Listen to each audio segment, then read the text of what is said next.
প্রথমেই সবার আগে যার নাম আসে মারিয়াম, যার আলোচনা কোরআনের পৃষ্ঠায় পৃষ্ঠায় পাড়ায় পাড়ায় সুরায় সুরায় রয়েছে, বিভিন্ন জায়গায় জায়গায় আল্লাহ তাআলা করেছেন।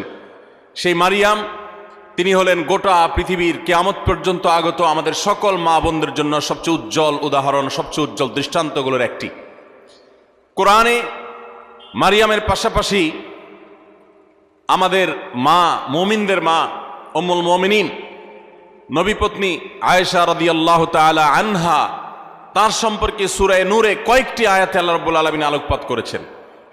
আমরা অনেকে জেনে থাকব আয়েশা রাদিয়াল্লাহু তাআলা আনহার চরিত্রে কালিমা লেপনের অপচেষ্টা এবং ঘৃণ্য কর্ম করেছিল মুনাফিকরা।